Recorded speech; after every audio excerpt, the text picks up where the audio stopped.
А чем владеете вы? Если у вас есть квартира, дом, дача, гараж или земельный участок, то за это пора платить. Точнее, срок уже прошел. Налог на имущество нужно оплачивать ежегодно до 1 октября. Но часть казахстанцев до сих пор этого не сделала. Например, в Алматы это 20% жителей, и теперь их ждет пеня. В случае неоплаты либо неполной оплаты налога в срок начисляется пеня за каждый день просрочки. Соответственно, параллельно налоговые органы выставляют уведомления о наличии задолженности.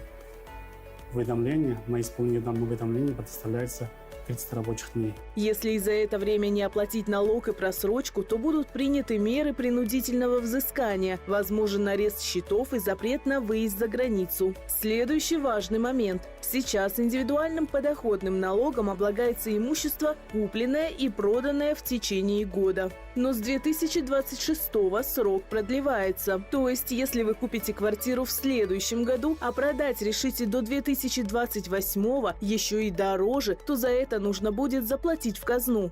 Если вы квартиру купили также за 30 миллионов, продали за 35, но при этом между ними прошло менее 2 лет, то возникает налог в виде 10%.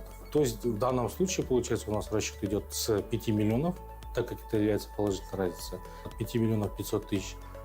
По нему нужно будет сдать декларацию. Сделать это можно как лично в органах государственных доходов, так и онлайн в приложении Е-Салық-Азамат. Но если квартира находится в собственности более 2 лет, ИПН не оплачивается. При этом есть еще один нюанс.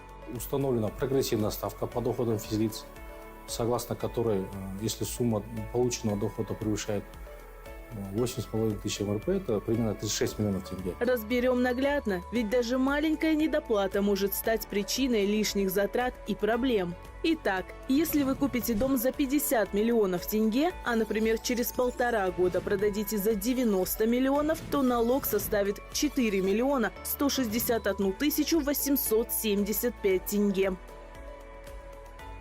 А если у вас есть вопросы по начислению налогов или сумма неверная, то можно обратиться в единый контакт-центр по номеру 1414.